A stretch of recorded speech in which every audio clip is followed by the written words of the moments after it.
I'm John Magaro. Hi, I'm Tim Fehlbaum. I'm the director, one of the writers, and one of the producers of the movie September 5.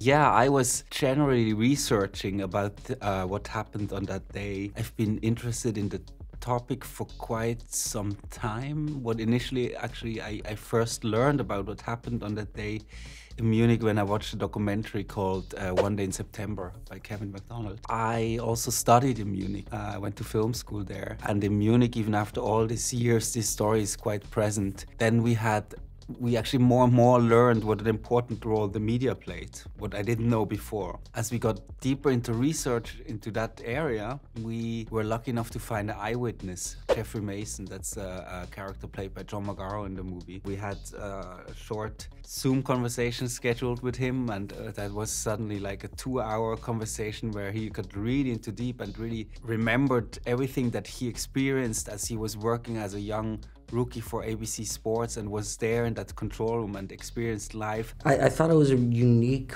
way of telling this story. I think a lot of people don't know what happened on September 5, but a lot of people don't know how it was brought to their homes on that day. And a lot of people don't know that it was a sports broadcast team that was the one who delivered this story to them. And also, I thought that Jeff's story was pretty unique in the fact that he is this young, ambitious producer who is being pushed and pulled in 2 different directions.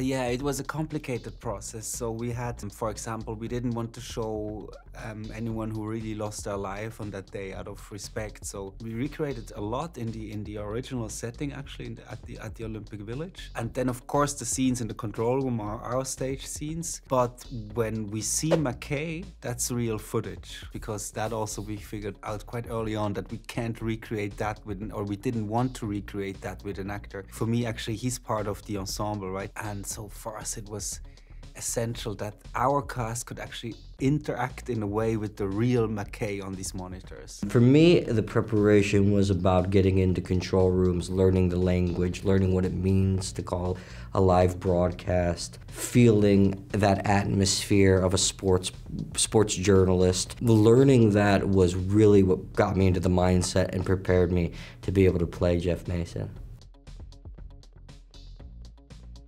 Yes, so it was very deliberate that once we had that idea, we want to tell it from the perspective of that TV crew. We said, like, we got to go really through with it. So we want to tell it entirely from that room. We didn't even want to leave it. For me, it was an interesting challenge as a filmmaker. How can I tell a story that takes place entirely in that room? There's almost something Hitchcockian about that idea, you know? For me also, like, I did a lot of research in these control rooms in preparation. For me, there's also an irony in a way that they were so close to the tragedy that happened, but they were constantly staying inside their TV studio. I like what you said, that for you it felt like experience a live coverage, because that was exactly our intention. The DP, Markus Förderer, and we said we want to shoot it as if we ourselves would be a documentary crew filming or observing this crew, observing the monitors, and we would shoot it as if we would be ourselves live broadcast.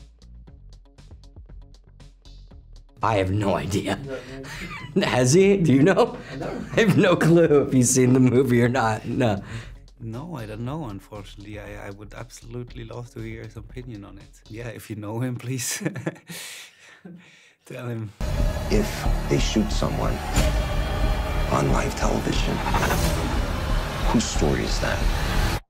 Is it ours or is it theirs?